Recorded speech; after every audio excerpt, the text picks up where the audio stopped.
When I leave home to walk to school, Dad always says to me, Marco, keep your eyelids up and see what you can see. But when I tell him where I've been and what I think I've seen, he looks at me and sternly says, your eyesight's much too keen. Stop telling such outlandish tales. Stop turning minnows into whales. Now what can I say when I get home? Now, now what can I say when I get home today?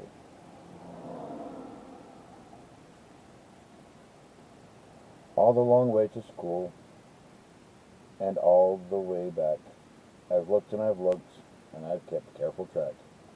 But all that I've noticed, except in my own feet, was a horse and a wagon on Mulberry Street. That's nothing to tell of. That won't do, of course. Just a broken down wagon that's drawn by a horse. That can't be my story. That's only a start. I'll say that a zebra was pulling that cart.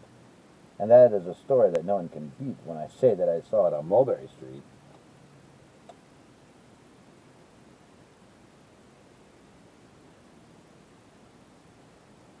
Yes, the zebra is fine, but I think it's a shame.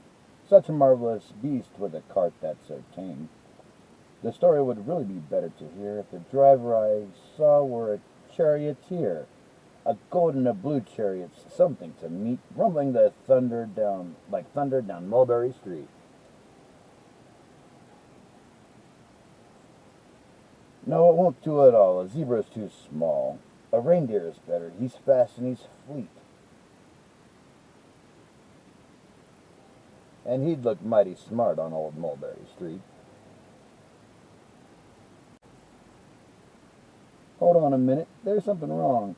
A reindeer hates the way it feels to pull a thing that runs on wheels. He'd be much happier instead if he could pull a fancy sled. Okay.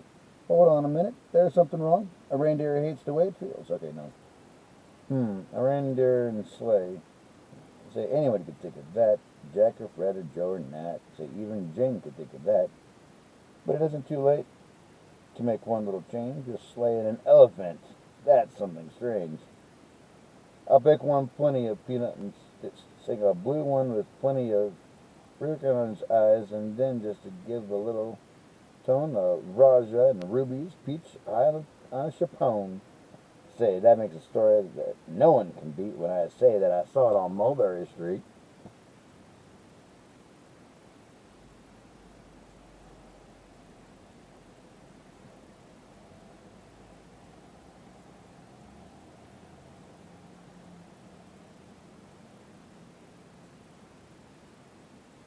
But now I don't know. It doesn't seem right. An elephant pulling a thing that's so light? Would it whip it around like in the air like a kite? But he'd look simply grand with a great big brass band. A band that's so good should have someone to hear it, but it's going so fast it's hard to keep near it. I'll put it on a trailer. I know they won't mind if a man sits and listens while hitched on behind. But now, is it fair?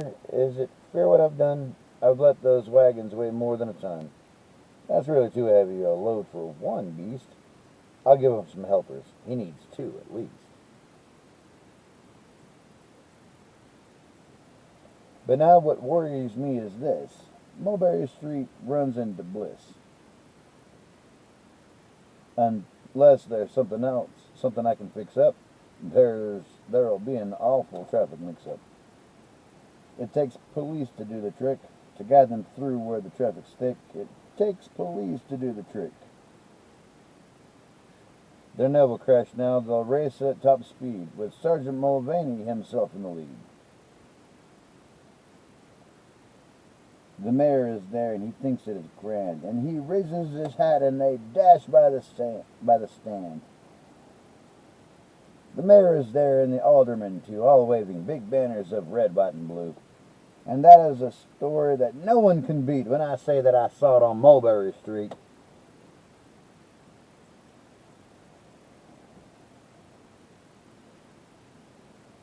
With a roar of its escort, an airplane appears. With a roar of its motor, an airplane appears and dumps out confetti while everyone cheers. And that makes a story that's really not bad, but it still could be better. Suppose that I add a Chinese man who eats with sticks, a big magician doing tricks, a 10-foot beard that needs a comb. No time for more, I'm almost home. I swung around the corner and dashed through the gate, and I ran up the steps, and I felt simply great, for I had a story that no one could beat, and to think that I saw it on Mulberry Street.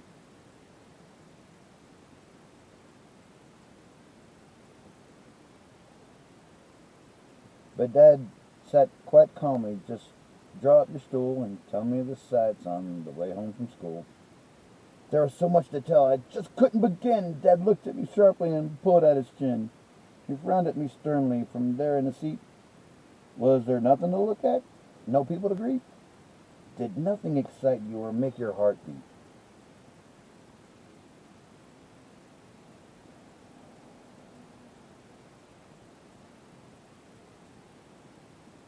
Nothing, I said, growing red as a beet, but a plain horse and wagon on Mulberry Street.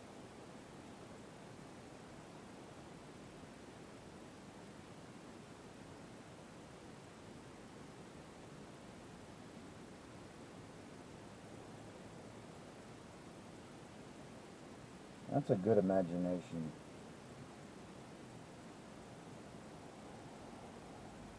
But was he too afraid or too embarrassed to tell his father about what he saw on his way? Or was he too concerned with what he had to say? He needed to impress his father with fact, but his head was in a cloud.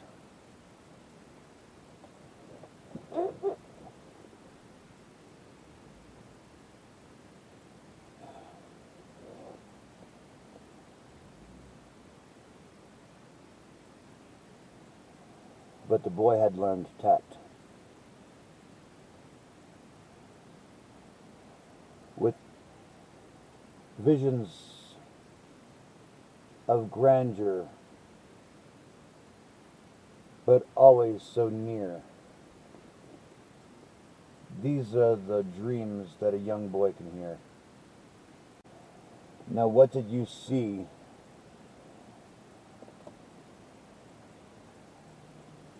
It must be for me. I give you the world.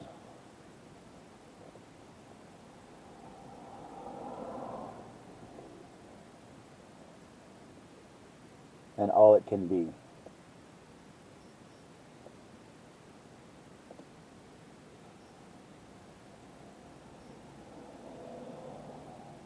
And all you can see.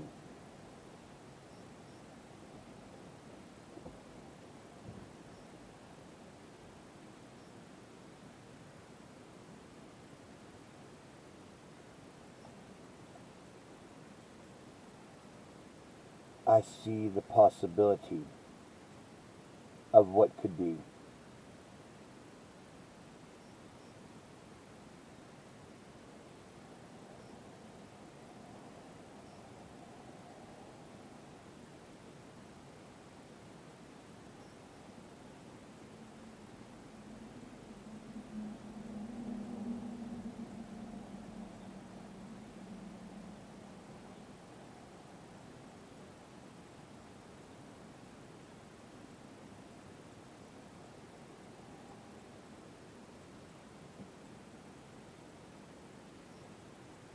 But all I saw was the cart and the horse. Because it's the truth, of course, of course.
Alright, you know what? I am going to go ahead and do that then. Yes.